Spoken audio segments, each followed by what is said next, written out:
The smoke was already going orange by the time I hit the 12. That color is wrong. Smoke goes gray or white or the particular brown that means you have green wood and wet fuel involved. Orange means the fuel load is high, humidity is low, and the wind is doing something you don't want it to do.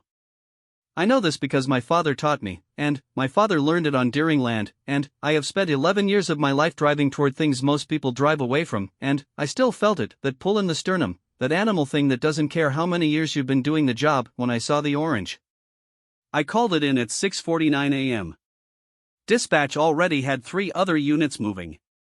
State Fire Response out of San Angelo was notified. Their nearest unit was 40 minutes out minimum.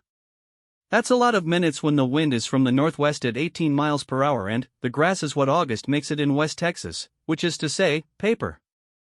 Which is to say, gone before you finish asking the question. I was 3 miles from the reported origin, Miller Road, near the old cistern, when I saw the truck. It was going toward the smoke. Toward it. I know every truck in this county. Not because I'm gifted or particularly observant, but because there are only so many trucks and I have been looking at them for 31 years, first as a child in the back seat of my mother's Suburban and now through a cruiser windshield, and the knowing is less a skill than an accumulation. The one going toward the smoke was a 2009 F-250, dark blue, dented rear quarter panel on the driver's side from an argument with a cattle gate in 2019 that I know about because I filed that report too. It had a welding rig in the bed and 2 orange fuel canisters that I did not consciously register until I had already processed them, and then I thought about them, and then I thought about them too hard. I hit my lights. He didn't stop. He slowed, which is different. He slowed the way a man slows when he acknowledges your existence but considers your authority a matter of negotiation rather than law, which in Colt Deering's case is a continuous metaphysical condition unrelated to the quality of his relationship with law enforcement. I pulled alongside him on the empty county road and he rolled down his window and I rolled down mine and the wind between us tasted like charcoal. Deputy.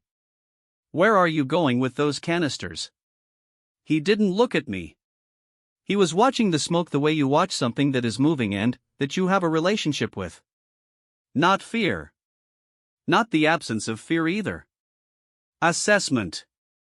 The expression of a man who has been reading this particular sky for 50 years and knows what it's telling him. South fence line, he said. To do what? What needs doing? I have a theory about men like Colt Deering. The theory is that they were born in the wrong century, that they would have been perfectly calibrated for a time when the correct response to every emergency was immediate physical action and nobody required you to fill out a form about it afterward. The theory holds that this calibration makes them invaluable and catastrophic in equal measure, and that the ratio between the two shifts entirely depending on the weather. The weather was not in our favor. Colt. You do not have authorization to set a backfire. He looked at me then. Just for a second. Long enough for me to see that he already knew this, had already decided this information was not going to change his behavior, and had filed it under acknowledged and set aside. His eyes went back to the smoke column. Wind's gonna shift by 8 o'clock, he said. You don't know that. Northwest at 18. Creeping south. By 8 it goes west-southwest. He said it the way he'd say that water is wet. A courtesy extended because he's polite, not because he thought I needed convincing. When it does, that fire rides the Miller Road grass all the way to the county road. Then, it turns. Takes the south pasture and keeps going until it runs out of fuel or hits the highway. That's 12,000 acres and 2 ranches. I knew he was right. I knew it the way you know something before your brain catches up, in the legs, in the gut, in the part of you that grew up in this county and learned its fire seasons at the dinner table. The behavior he was describing wasn't a prediction. It was a reading. He'd been making this same reading for 50 summers. State response is 40 minutes out, I said. He nodded once. He had already calculated this. The number had not impressed him. South fence line, he said again. He rolled up his window. I should have stopped him. I want to be clear about this, because I have thought about it a significant number of times in the months since August, and the conclusion doesn't change. I should have blocked the road, I should have made the call up my chain, I should have followed county protocol, which exists for reasons that are legal and logistical and genuinely sound. The fact that I didn't is not something I can justify in any official capacity. What I did was follow him. I've examined the reasons. I've come up with several. 1. He was right about the weather and I knew it. 2. I needed to be on scene as the law enforcement witness, the person who could document events and potentially manage the legal fallout.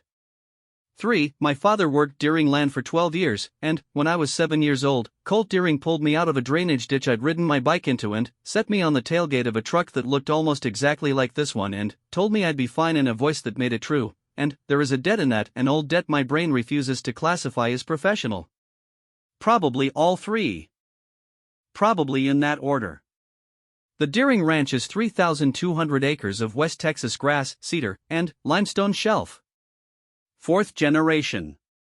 Colt's great-grandfather, James Deering, had come out of Oklahoma with nothing and a specific kind of stubbornness that is generationally transmissible. He'd built the operation from scratch and left it to a son who left it to a son who left it to Colt. The house is not remarkable. The barn is the kind of barn that tells you someone has been maintaining it personally for decades, not hiring it out. The fences run clean and tight. The land has a quality in the early morning, when the light comes in at that amber angle and the cedar breaks through long shadows, that I have always thought looks like a painting of itself, like someone already loved it enough to document it, and then handed the documentation back to the land. I've never said this to anyone. It's not the kind of thing you say in my job. We turned off the 12 and went south on the dirt access road running the east side of Deering property. To our left the sky was doing something genuinely terrible. The smoke column had gone vertical and then tilted, and the base of it had a red edge that meant the fire was feeding on dry grass at a pace I didn't want to calculate. I could smell it now through the open crack of the window, not just char, but the specific smell of grass smoke, which is lighter than wood smoke, thinner, and somehow more frightening because it moves faster than your nose expects. It sits in the throat. It makes you keep swallowing. Colt was out of his truck before I had mine fully stopped. He moves like a much younger man when there is something specific to do. That is the particular quality I've never been able to explain about him in ordinary circumstances, at a county commissioner meeting or the feed store or anywhere that requires waiting or making small talk. He has the affect of a boulder. Patient. Present. Entirely unhurried in the way of things that don't need to prove they can move. But, when there is a problem with a known solution, he moves with a precision that reads as something close to violent. Not aggressive. Precise. His hands on the fuel canister were steady. His eyes were working the fence line, working the wind, calculating things I couldn't see the variables of. I got out and stood beside him. "How long ago did you decide to do this?" I asked. "About 6:30. That was 23 minutes before he'd called it in. He'd reported the fire at 6:43, I'd seen the dispatch timestamp. You called it in after you'd already decided." I called it in. "Colt." He looked at me sideways. Not defensive. Not apologetic. The look of a man who has been asked to explain why water runs downhill. "If I wait for authorization, the fire reaches the county road before anyone gets here," he said. "By the time they position a crew and set a break, it's too late to protect the south end." "You want to tell me which part of that math is wrong? I'm listening." I didn't tell him the math was wrong. What I said was, the moment you light that match, you're liable for everything that fire does afterward. You understand that?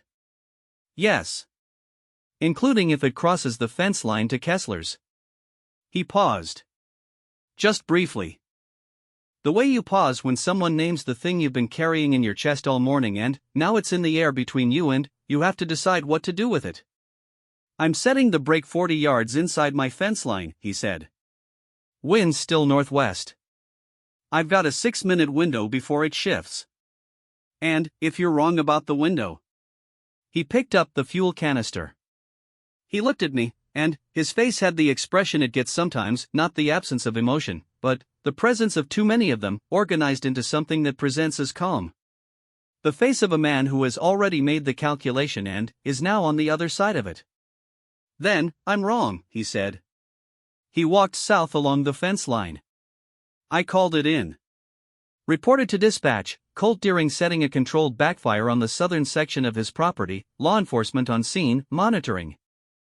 Connie Reyes, dispatcher, 26 years on the job, the person in this county most experienced with distinguishing between situation manageable and situation becoming something else, paused for exactly 2 seconds and said, "Copy that, deputy," in the specific tone she uses when she has understood more than she is saying.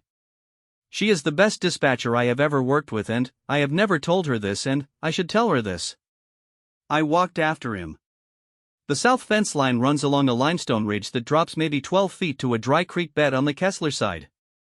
It's a natural break, or it can function as one, if you place your backfire correctly. Colt had already walked it in his head. I could see it in how he moved, stopping at a point about 40 yards inside the fence line where the grass thinned and limestone showed through the topsoil. He crouched and looked at the ground the way a surgeon looks at something before the first cut. Deciding. Confirming a decision already made. I stood back and I watched. He lit the match at 7:04 a.m. The grass took immediately dry as paper, dry as the inside of a promise made in August that neither party fully believed, and the small fire ran south in a line, feeding away from us, burning toward the larger fire coming down from Miller Road.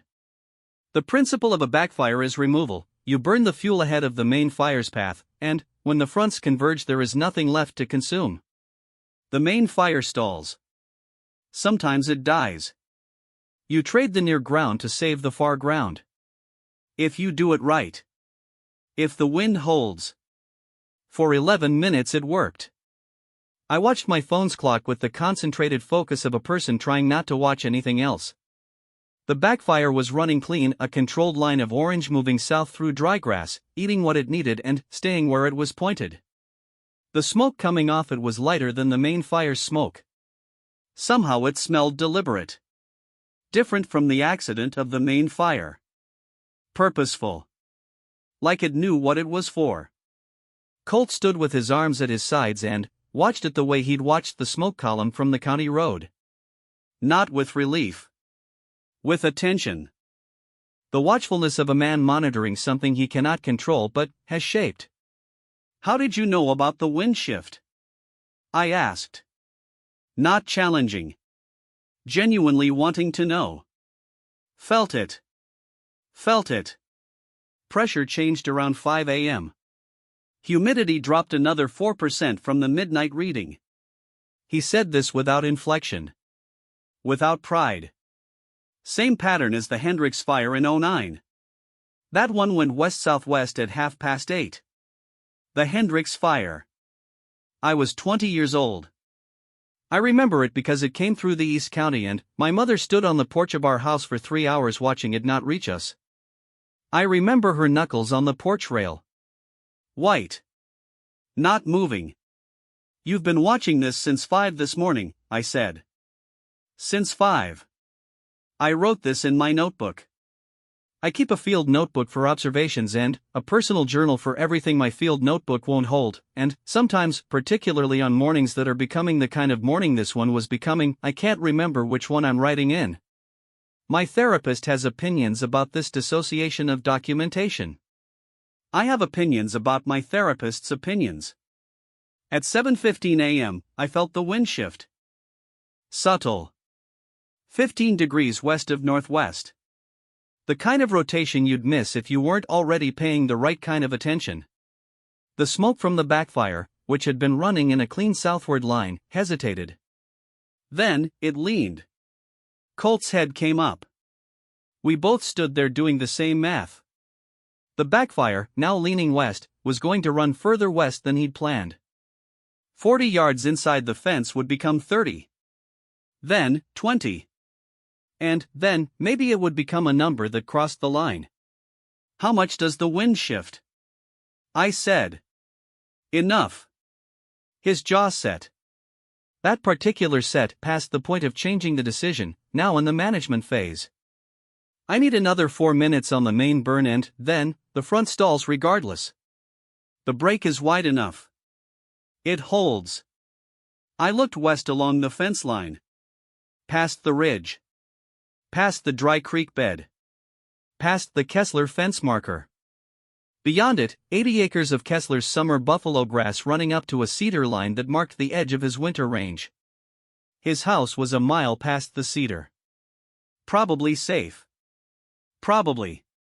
I looked east. The south pasture opened on my right, flat, summer dry, the pale gold of Texas grass in August that is both beautiful and, a specific kind of terrifying. The main fire was visible now. Not close. 3/4 of a mile. Coming down from Miller Road exactly as Colt had said it would come. There was an oak tree in the south pasture. A single one. About 200 yards from the fence line, set back from the road. Not old enough to be impressive, but old enough to have presence, the particular presence of a tree that has been in the same place long enough to become part of how the land reads itself. Under it there was a wooden cross. I had known it was there. I have driven this road many times. I have always not looked directly at it, the way you don't look directly at certain things in a county where you know everyone's business, where knowing someone's business means carrying it quietly and, without acknowledgement, because the acknowledgement would turn a grief into a transaction. May Deering had died 3 years ago. March. Colt had found her in the south pasture on a Tuesday morning. Cardiac event, the autopsy said. Sudden. Probably fast. She'd been checking the fence line. 61 years old. 34 years of marriage. He had found her in the south pasture near the oak tree and he had buried her there, on his own land, without a permit and, without a funeral home and, without telling anyone, or if he told anyone, they had treated the telling as a private thing. The county had collectively decided not to notice. Not formally. Just decided. Because it was his land. Because it was May. Because some grief does not accommodate paperwork. I looked at the oak tree and the cross and the fire coming down from Miller Road. I wrote nothing in my notebook. 4 minutes, Colt said. Not to me. To the fire. To some internal clock he's been running on his whole life that I've long since stopped trying to understand from the outside. At 7:19 a.m., the two fires met on the south pasture about 250 yards south of the oak tree. There was a moment, 10, maybe 15 seconds, where the convergence point flared. Where the combined heat created a smoke column twice the height of either fire alone. Where the sound of it was something between a roar and a whisper, something I'll file in the category of things that settle in the chest in a place that isn't quite fear and isn't quite awe, and I'll leave it there. Then, it began to die. Not dramatically. Not with relief. The way a fire dies when it has burned what it came for and the ground on the other side offers it nothing. The main front stalled against Colt's brake line. Flame height dropped. Smoke thinned and went gray and went pale and the wind took it east toward nothing. The oak tree was intact. The cross was intact. The south pasture was black from the fence line to the break. Colt's grass, taken by his own backfire, but the grass grows back and the cross does not burn and I think this was the specific arithmetic Colt had been running since 5 in the morning when he felt the pressure change in the dark. I let out a breath I had apparently been holding for some time. Colt stood with his arms at his sides and did not look relieved. He was still checking. Still monitoring the convergence zone for the small secondary flares that can chase a stalling fire if the fuel load is uneven. Then, his radio county scanner, belt-clipped, old habit from the volunteer fire years, crackled. A voice I recognized as Rodrigo Espinoza, Dale Kessler's ranch hand of 20 years, a man with a specific vocal quality that I associate with the delivery of news nobody wants, reporting smoke on the east line. Kessler East Pasture, along the creek bed. Requesting, Colt's head came up. I looked west. At the fence line. At the thin tongue of orange moving along the dry creek bed on the Kessler side, creeping west through buffalo grass, eating it in the methodical way fire eats things it wasn't supposed to reach. The backfire had crossed. Not much. 20 yards. Maybe 30. But, it had crossed. Colt stood completely still for a moment that was too long to be frozen. Still is different from frozen. frozen is when your body refuses, still is when your body is waiting for your mind to finish a calculation that your whole life depends on, and then, he picked up his radio and called County Dispatch and reported the fence crossing in a voice that was entirely level. No inflection. No hesitation. Just the facts and the location and the time. 7:23 a.m. I wrote it in my notebook. The time. The location. I didn't write anything else. The state fire units arrived at 7:47 a.m. 3 engines and a Type 2 crew out of San Angelo, 36 people who were good at their jobs and who needed briefing and positioning, which fell to me because I was the law enforcement presence and the incident commander had a fire to run and no patience for jurisdictional confusion. The IC was Sandra Cardenas. 20 years in state fire, built like a fence post, with the permanent squint of someone who has spent most of their career looking into smoke. She took my briefing in approximately 40 seconds, efficient in the specific way of people who've been to too many scenes where the briefing went on too long while the fire did not wait, and then, she asked me where the individual was who had set the backfire. I pointed to Colt. He was sitting on his tailgate. She walked over. I followed. You set the brake, she said. Yes, ma'am. What time? 7:04.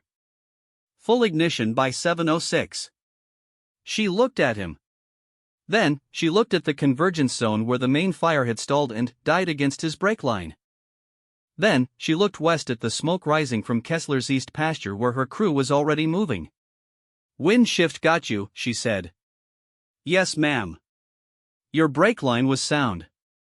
Was.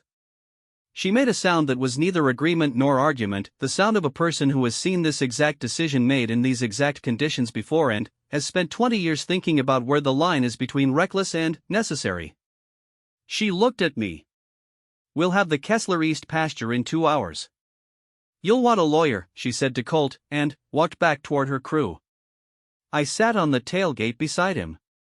The protocol is, you don't leave a potential subject unsupervised at a scene. Also, I didn't know what else to do with myself. We sat there while the state crew worked the Kessler side and the south pasture cooled behind us and the August sun came fully up and started doing what it does. The oak tree stood in the middle of the black pasture, untouched. This happens sometimes with isolated trees in a grass fire. The fuel load at the base isn't sufficient to take the bark, or the fire burns around them rather than through them, or they simply have more life in them than the fire does. The cross was white against the black ground. It was the brightest thing in the field. Colt was looking at it. He looked at it with the practiced casualness of a man who has spent 3 years learning to do this in the presence of other people, to look at the specific thing that matters most while appearing to look at the general landscape. I've watched people do this at crime scenes and at accident scenes and at the specific kind of community gathering where someone is missing from the table. It's one of the saddest skills a person can develop. I didn't look at it. I looked at the place where it was, which is different. I opened my notebook. I wrote the arrival time of the state crew, Cardenas's name, the crew size, the containment estimate. Standard documentation. My handwriting is cleaner when I'm holding something down. Then, I wrote, the oak tree is fine. I crossed it out. I wrote it again. Some things don't stay crossed out just because you draw a line through them. Rodrigo Espinoza had driven his truck along the creek bed to the fence crossing and was standing at the charred grass with his phone to his ear.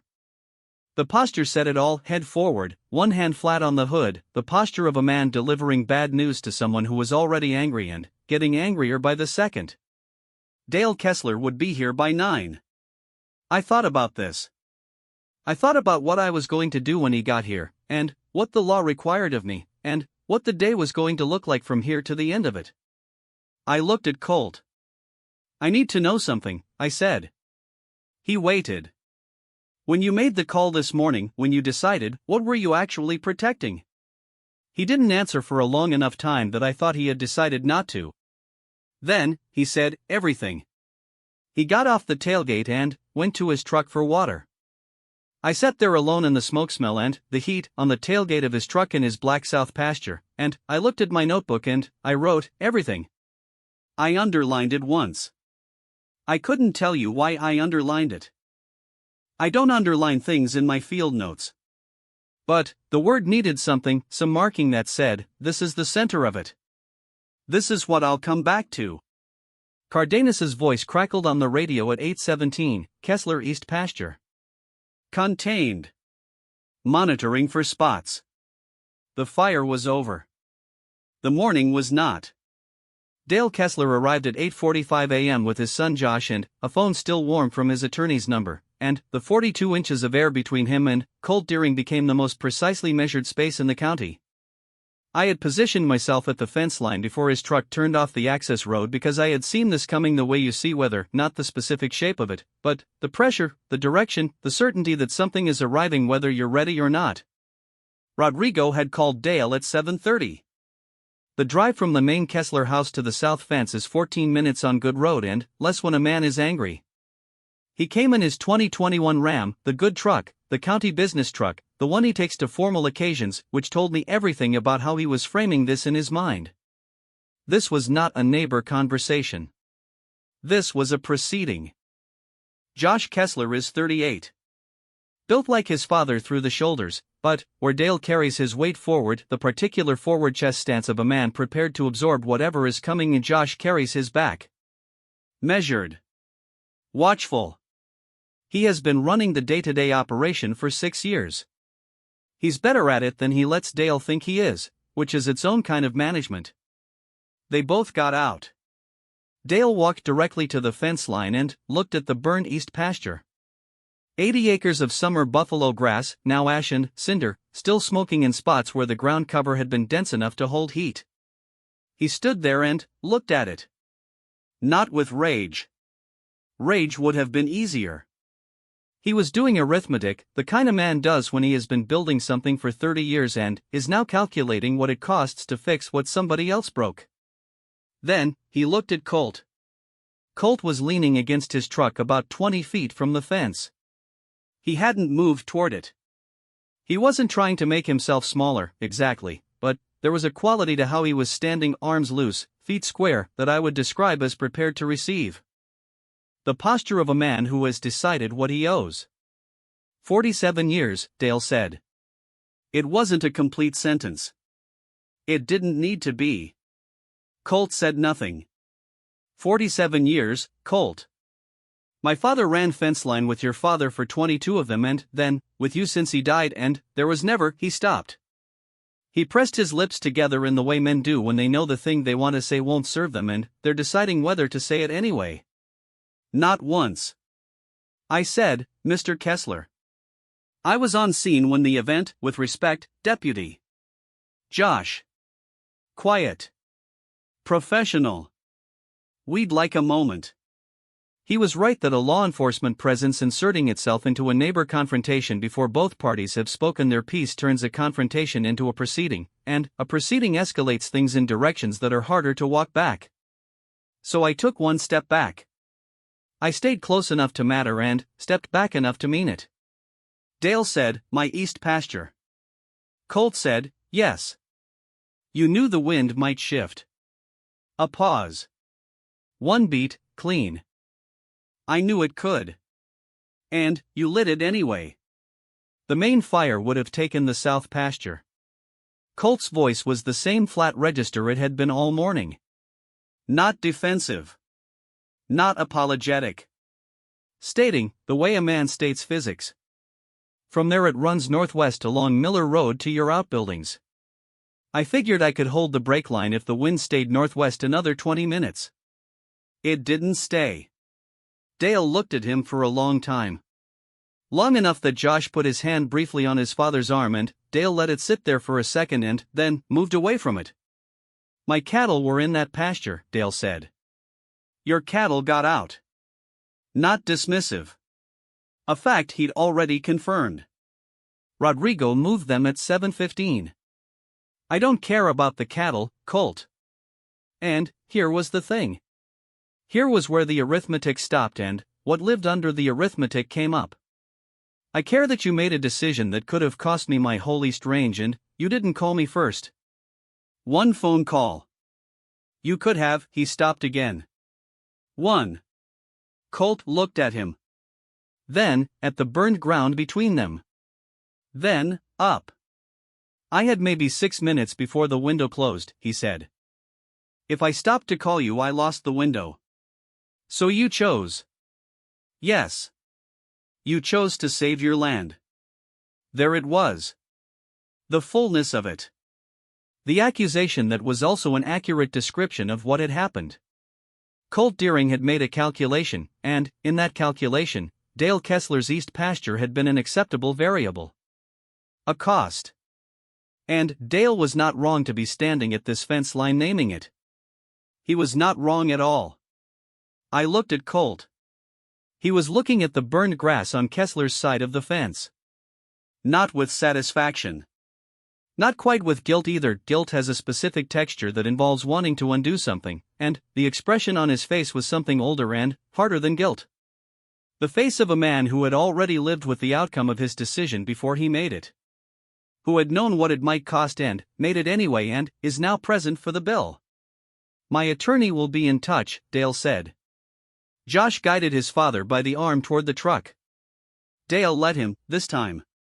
Neither of them looked back when they got in. That's a particular kind of statement, the not looking back, made by people who understand they're being read. I watched them go. Then, I walked to Colt. You're going to need to talk to me, I said. I know it. Not about the weather call. Not about the timeline. I chose the next word carefully. About why? He looked at me sideways. The same look as the county road. Acknowledging existence. You already know why, he said.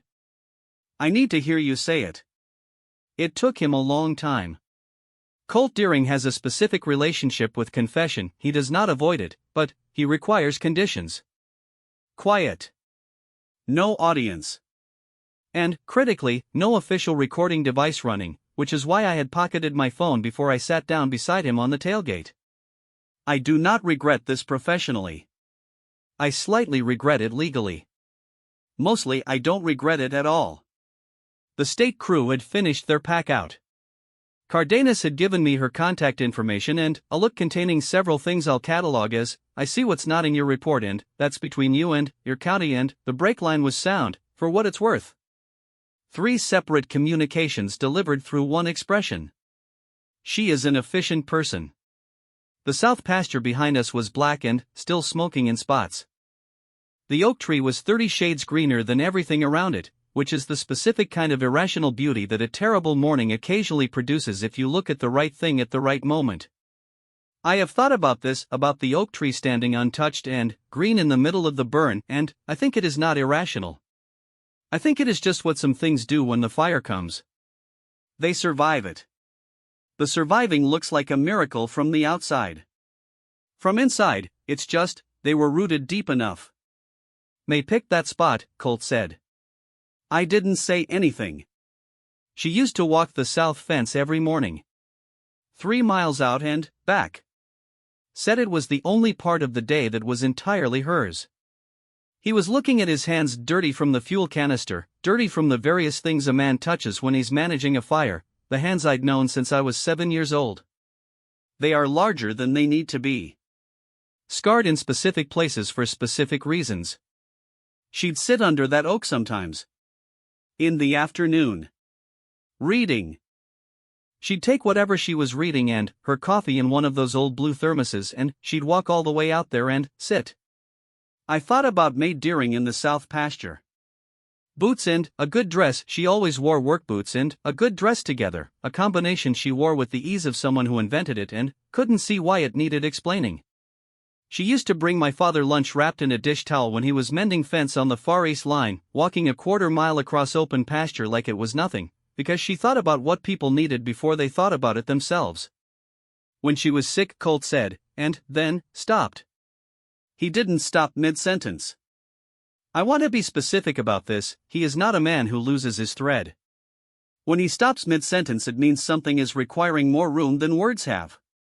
She didn't tell me she was sick until she was very sick, he said. But I knew she was sick and she knew I knew, and she didn't tell me because she was trying to protect me from the knowing, which is what May did. She managed everyone else's experience of hard things and didn't say much about her own. He paused. She asked me once, we were in the kitchen, ordinary Tuesday, she asked me where I wanted her to go. When the time came. Where did I want her? The south pasture was quiet. The smoke thinning. The August heat doing what it does. I told her I wanted her here. On the land.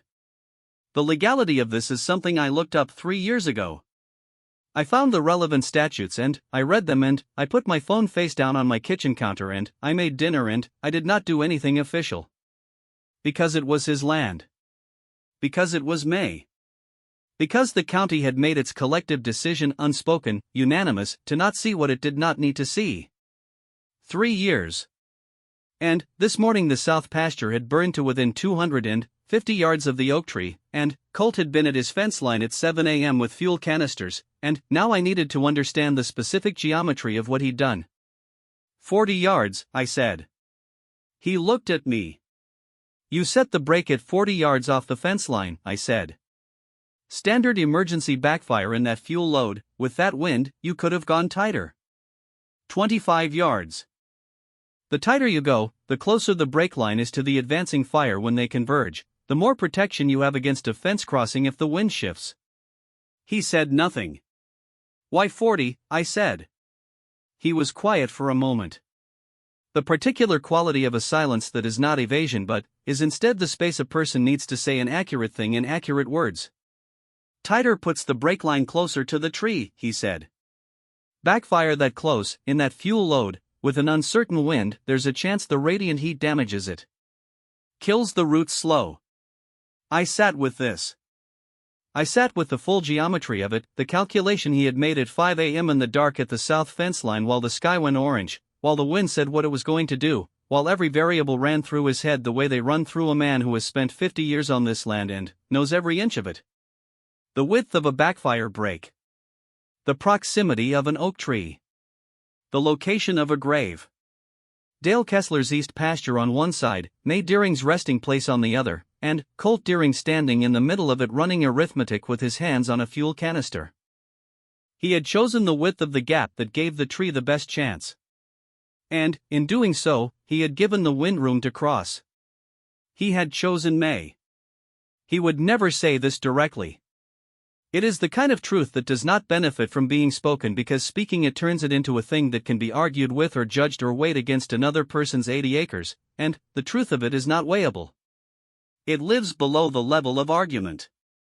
It is the reason under the reason, the thing that makes the math what the math is, and it has no place in a county report or a legal proceeding or a conversation with a fire marshal, and it has absolute place in the chest of every person who ever sat under an oak tree with someone they were going to lose and understood, somewhere very deep, that they would spend the rest of their life trying to keep the tree standing.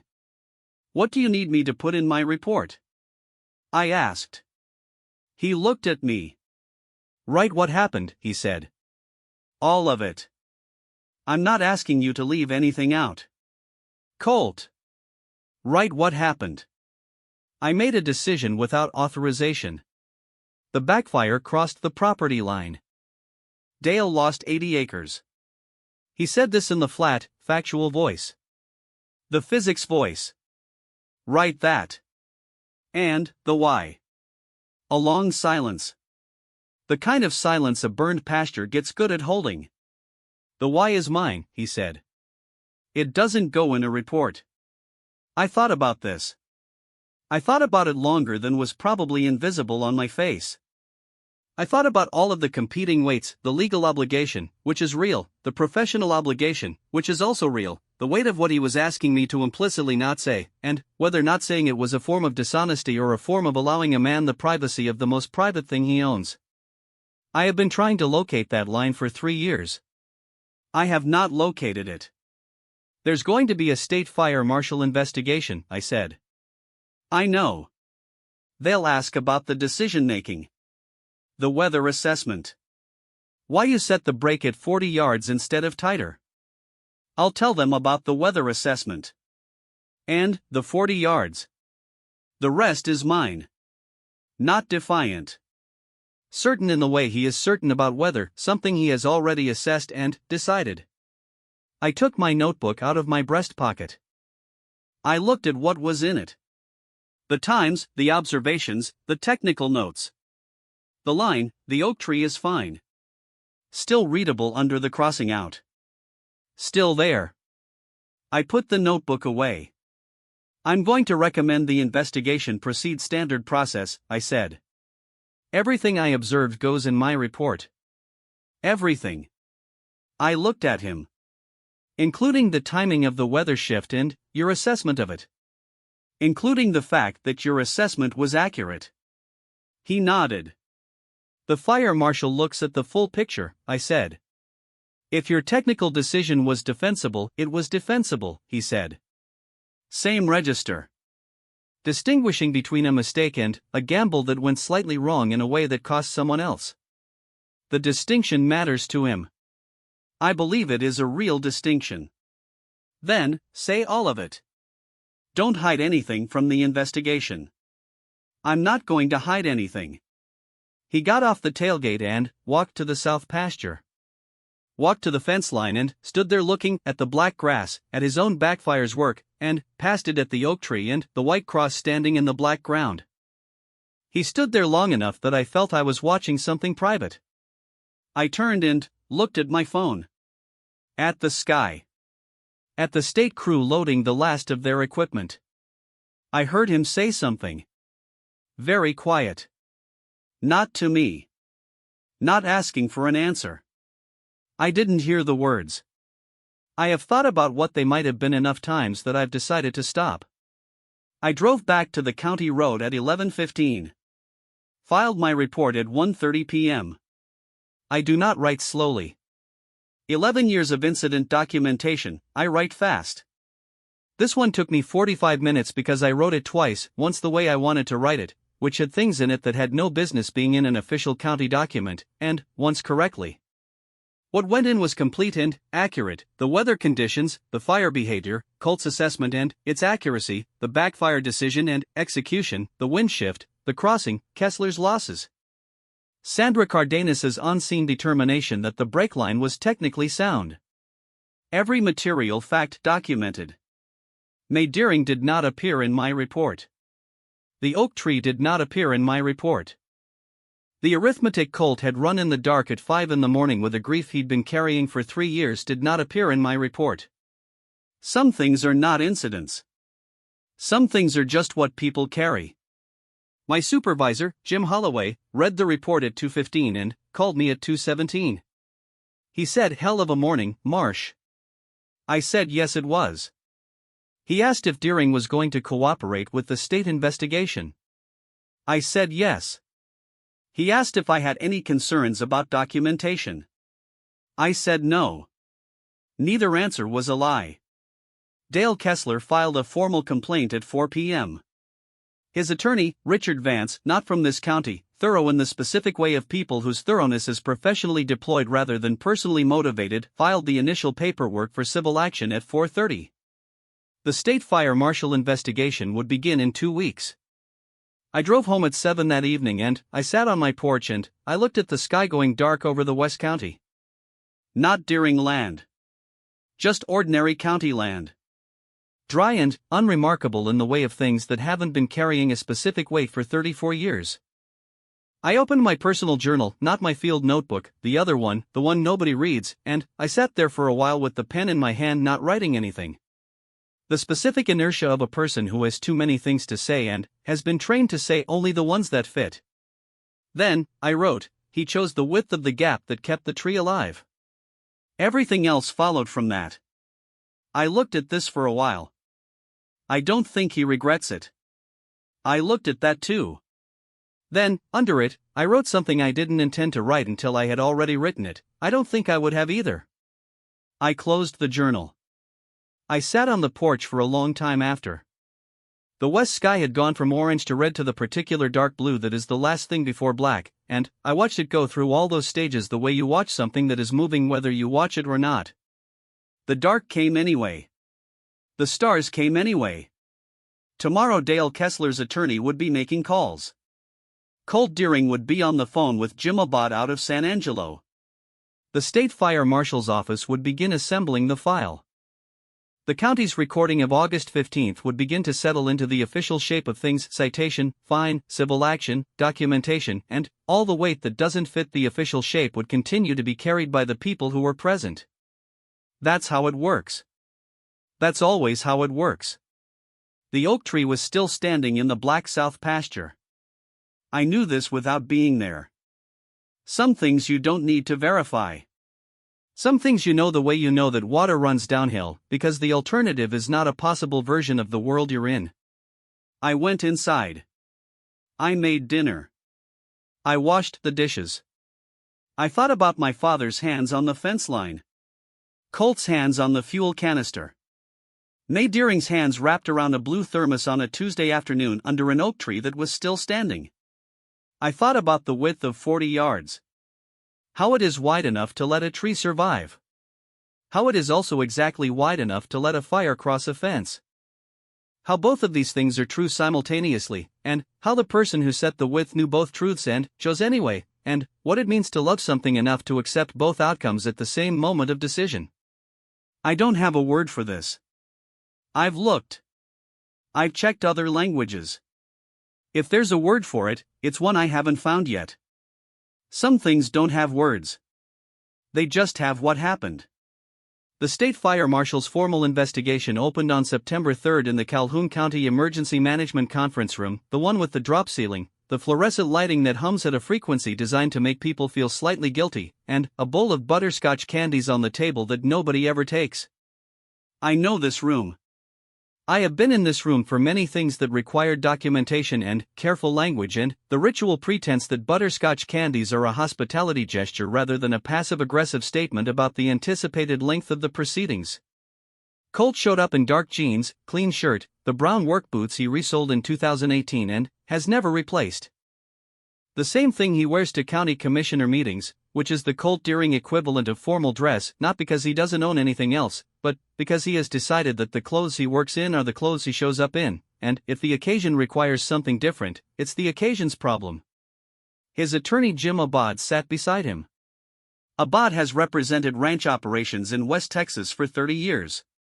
He has the posture of a man who has spent 3 decades in rooms like this one, comfortable with long silences, familiar with the specific category of trouble that involves land and fire and men who make decisions without asking permission, and professionally unshockable in the way that only comes from having been shocked many times and survived it. The fire marshal's lead investigator was Harlan Pruitt. Mid-50s, methodical in a way that was either reassuring or alarming depending on which direction his questions were moving. He had reviewed my incident report and Cardenas's field report and the county weather station data. He had spent a full day walking the burn scars on both properties. He was, by every available evidence, doing his job. His job was to determine, had the backfire been set recklessly? Negligently? Did Colt Deering's decision constitute criminal fire setting, unauthorized burning as defined under state code, or did it constitute a defensible emergency action that resulted in collateral damage through circumstances reasonably unforeseeable at the moment of decision? The legal distinction is narrower than it sounds. The moral distance between those categories is something else entirely. I testified first, at 9 a.m. The weather conditions. The fire behavior. My interaction with Colt on the county road. My arrival on scene and on-scene observations. The backfire execution, the convergence, the wind shift, the crossing. Cardenas's on-scene assessment. Pruitt looked up from his notes and asked, "In your professional judgment, Deputy, was Mr. Deering's decision to set a backfire at 7:04 a.m. reasonable given the available information at the time?" I had thought about this question since August 15.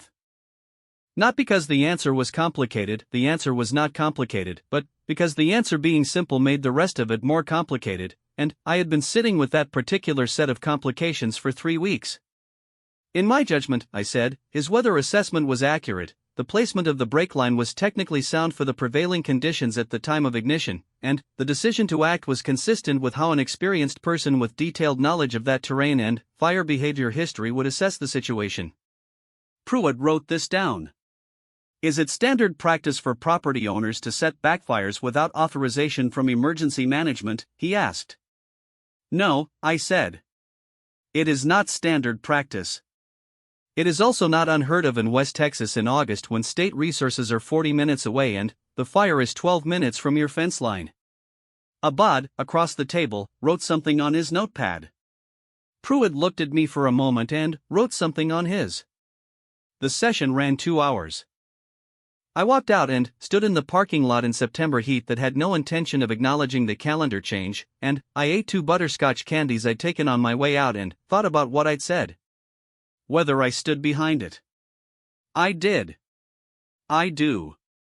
What Colt did was unauthorized, and it was also what a person with the right knowledge and the wrong bureaucratic options does when the window is 6 minutes wide and nobody's coming in time. The law and the right thing are not always the same country. I have known this for 11 years. It still keeps me up sometimes. I think it's supposed to. Colt testified after lunch. I was not in the room. There was no procedural reason I couldn't have stayed. I could have sat in the hallway with a cup of coffee and waited. I chose to go back to the office and file the paperwork that needed filing, because I knew what was going to happen in that room and I did not want to be present for it, not out of cowardice, but out of the same instinct that makes you look away from certain private things, even when you have every right to look. I knew he was going to say May's name. He'd told me he wasn't going to hide anything from the investigation, and not saying why he set the break at 40 yards instead of 30 would be hiding the most material thing. Jim Abad called me at 4 p.m. I thought you'd want to know he was straightforward, Abad said. I knew he would be. He told them about his wife. I said I knew he would do that too. Abad was quiet for a moment. He said it like he was reporting a weather condition. Just said her name. Gave the location of the grave. Explained the decision about the break width. No preamble, no apology. A pause. I've been doing this 30 years and I've sat in rooms with men who've done a lot worse than set an unauthorized backfire. Men who've done things they're genuinely ashamed of, and I've never seen someone walk into an accounting of themselves the way he walked into that one. I didn't say anything. You know this man well, Abad said. Most of my life, I said. The investigator is going to recommend no criminal charges. Abad's voice had shifted into the register he uses for case outcomes, careful, specific, neither congratulatory nor somber. Civil liability to Kessler is separate. On the unauthorized burning citation, Colt's looking at a Class B, $4,000 fine. Maximum civil exposure is fair market for the 80 acres plus documented losses. That's not nothing, I said. No. But it's survivable. For the ranch. He paused. He told me before he went in that he expected to pay it and was prepared to. He would have been prepared to since August 15th, I said. He knew what it might cost when he made the decision. Abad said, I thought so. A beat. He asked me, before the session, whether the investigation would have any interest in the grave. Whether it would pull in the burial. I held the phone. Outside my office window, the county parking lot sat in the late afternoon in the particular ordinary way of things that are not on fire and not in crisis and not becoming anything other than what they already are. I told him the investigation scope was specific to the fire, Abad said. The burial was outside it. He's been waiting for 3 years, I said. For someone to come about it. That's what I thought. A pause. Is someone going to? I looked out the window. The sun was doing its regular declining arc, the same arc it makes on all the days that are just days, Tuesdays in September, ordinary and unannounced. No, I said. Abad said, I didn't think so. We hung up. I sat at my desk for a while with my hands on the keyboard and didn't type anything. The investigation report was filed October 1st, Harlan Pruitt's official finding. The backfire had been set without authorization. The action was technically sound in conception and execution. The resulting property damage to the adjacent landowner was the consequence of a wind shift event that could not have been predicted with certainty at the time of decision. No evidence of recklessness or negligence as defined under State Fire Code.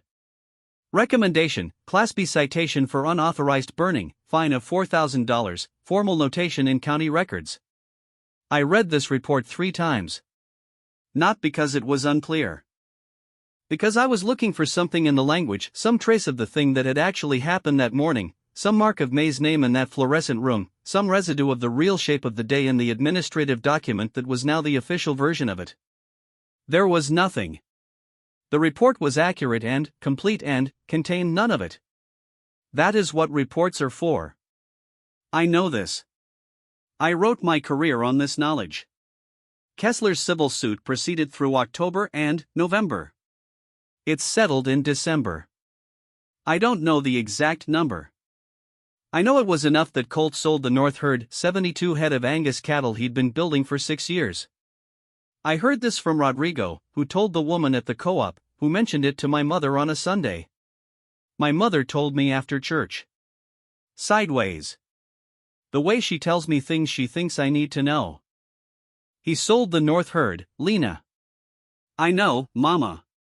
She looked at me with the look she has sometimes, the look of a woman who spent 14 years watching her husband come home from Deering Land tired and grateful, who has very specific opinions about the weight of what that place has cost the people associated with it, and who is constitutionally incapable of making her opinions entirely invisible. You going to be all right? She said. It's not about me. I know it's not about you. I asked if you're going to be all right. I thought about this. Not as deflection. Genuinely. Yeah, I said. I think so. She looked at me like she'd needed to hear it said aloud more than she'd needed it to be true. I saw Colt twice between October and January. The first time, October, 2 weeks after the investigation report came out. The country kitchen, which has not changed since 1987 and has decided this is an asset. He was at the counter eating apple pie at 2 in the afternoon on a Wednesday, eating it with the focused attention he gives everything as if the pie were a small problem requiring full engagement. I sat 2 stools down. The counter was otherwise empty and, sitting at the far end would have made a statement neither of us needed. Lena, he said. Colt. We sat with our respective things for a while. The television in the corner was cycling through a weather channel nobody was watching. The October light came through the window at the low angle it gets when the season has started going somewhere. How are the cattle? I said. It was a stupid question.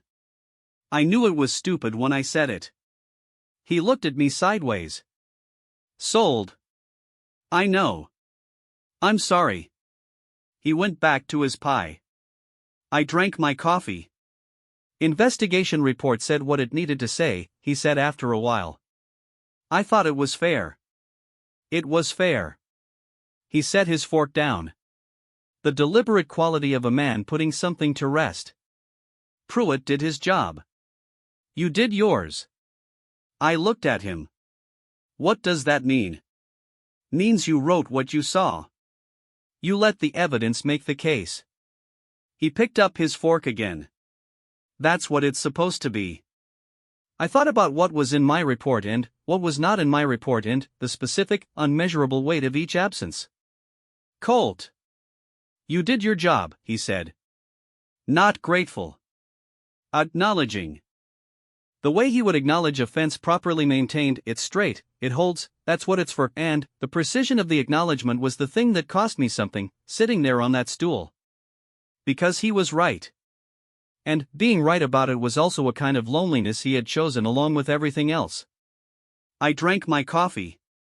The Weather Channel predicted weekend rain that wasn't going to come. I know October in this county. The rainy season doesn't reliably arrive until November and, sometimes later and, sometimes, in dry years, not until you've stopped expecting it. May would have hated all of this, I said. It came out before I decided to say it. He was quiet for a moment. Then, something shifted in his face, the very slight shift of a man lowering something he usually carries at height. She'd have been furious at me for not calling Dale first, he said. A smile came and went. The kind that is also its own category of grief, the kind that knows exactly what it's doing to your face when it arrives. She'd have said, "Colton, you are the stubbornest man God ever put breath in, and it is going to cost you your last cent one day."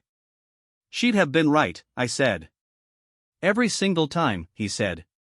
The afternoon sun moved through the window the way October's sun moves, sideways, going somewhere, aware of how little time it is left in the day. We finished what we had. We went our separate ways without saying anything else that mattered, which is its own kind of conversation if you've known someone long enough to know the shape of the silences. The second time was November, on the highway near the Miller Road turnoff. He was driving east. I was driving west. Two vehicles passing on a two-lane county road at 60 miles per hour with 8 feet of air between them, the way you pass people in this county 100 times a month and you register them without fully registering them, a shorthand that lets you live in a place where everyone knows everyone without having to perform the knowing continuously. I saw him. He saw me. Both of us lifted 2 fingers off the steering wheel in the gesture that passes for hello in West Texas. Not a wave. An acknowledgement, I see you, you exist, we share this road. The gesture finished before the moment was finished, and, then, the curve took him and he was gone in my rear view. I watched the mirror for a second. The dark blue F-250 getting smaller going east, back toward the land. Then, I drove west and went home. I went back to my incident report in late November for a different reason. I was putting together a training presentation for county volunteer fire departments on fire behavior and the value of experienced on-site assessment in low-resource emergency situations. I pulled the report and read through it again. It was accurate. Complete. Every material fact present. I got to the end and sat with the cursor at the bottom of the page for a while. I didn't add anything. There was nothing to add that belonged there. But I thought about what Abad had told me. That Colt had said May's name in that room to Pruitt and 2 county clerks like he was reporting a weather condition. Like it was a fact relevant to understanding the decision. Which it was. It was the most relevant fact of the entire event, the organizing fact, the fact that made all the other facts into the specific story they were instead of a different story about a fire and a fine. I thought about what cover me means in firefighting. You set a controlled burn ahead of the advancing threat. You sacrifice the near ground to protect the far ground. You trade something you can afford to lose or something you've decided you can afford to protect what you cannot. The break line is the traded ground. The cost is calculated beforehand. The calculation includes the possibility that the wind shifts. I thought about what it means when you say it to someone who is no longer there to hear it. Whether you can say it to a person who is gone and have it mean something anyway. Whether the people we've loved cover us from wherever they've gone, or whether we act as if they do, and the acting is its own kind of faith, not the faith that asks for proof, but the faith that is its own proof, that says, I'm going toward the thing, watch my back, I believe you're watching. On a January morning, dark still and pre-dawn, I drove the County 12 going out for an early shift and passed the south fence line of Deering property at 6:15 a.m. I slowed without deciding to. The headlights swept the fence posts. The limestone ridge. The dry creek bed on the Kessler side. The grass on Kessler's east pasture had come back, not fully, it was January, but the regrowth was visible. Grass does this. It takes the burning and it comes back the next season like the burning was just a thing that happened, like it has no memory of it, like what matters is the root system and not the surface. I used to find this frustrating, the grass's apparent indifference to what it had been through. I changed my mind about it. I think the roots remember everything. I think that's exactly how it knows to come back. I pulled over on the gravel shoulder and rolled down the window. The cold came in immediately, the specific cold of a West Texas January morning that is not interested in negotiating. I sat with it. The south pasture was dark. The burn recovery had been working all fall, the grass was coming back in patches, the pale gold brown of first winter growth interrupting the black in irregular shapes. The oak tree was a silhouette.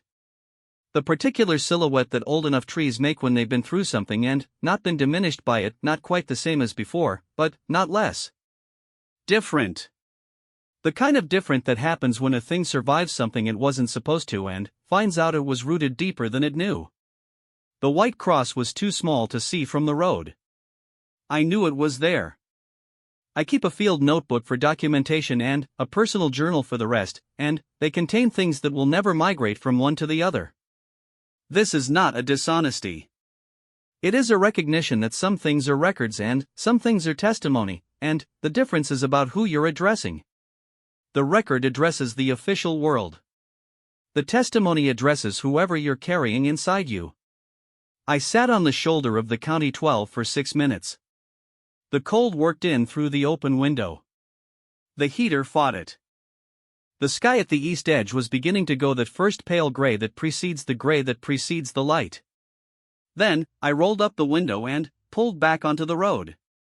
In April I drove the 12 again and slowed at the south fence line because the grass had come back fully and I wanted to see it. The south pasture was the color it's supposed to be in April, that particular green that grass goes when it has survived a burn and come back stronger because of what the fire left in the soil. The oak tree was fully leafed. Deep green. Present in the way that trees are present when they have been somewhere long enough to be part of what the land means. The cross was white in the green. I didn't stop. I didn't need to. There are things I never wrote in my official reports. The way Colt Deering's hands didn't shake when they should have.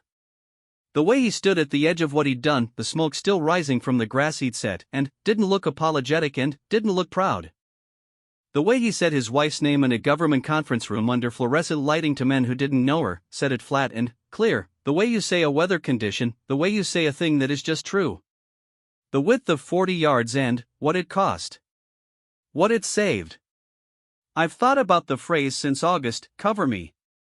What it means in fire science, what it means on a battlefield, what it means in the quiet dark of a morning when you're standing at a fence line with fuel canisters and a 6-minute window and the specific arithmetic of grief running through every calculation you make.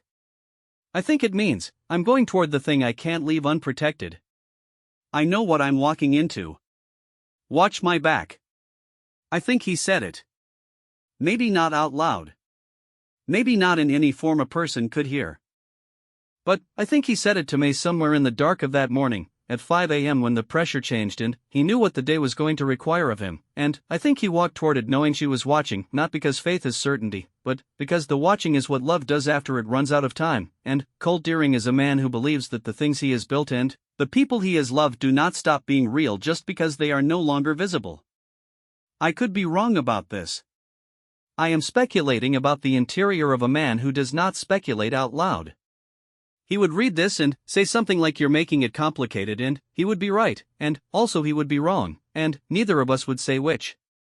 I keep thinking about the oak tree. Green in the middle of the black. Not a miracle. Just rooted deep enough. May Deering under it, reading, on a Tuesday afternoon in work boots and a good dress. The cross still white in the April grass. Some things you do not need to verify. Some things you know because the alternative is not a possible version of the world you're actually in. I keep writing things down in my personal journal that have no business in any official document, and I keep being unable to stop, and I think this is the condition I'm going to be in for a while. Maybe always. I think it's fine. I think it's what you owe the things you carry, that you keep them visible somewhere, even if only to yourself, even if the only record is the one that nobody else will ever read. The grass came back. The oak tree is still standing. Some things are worth the width of the gap you leave them.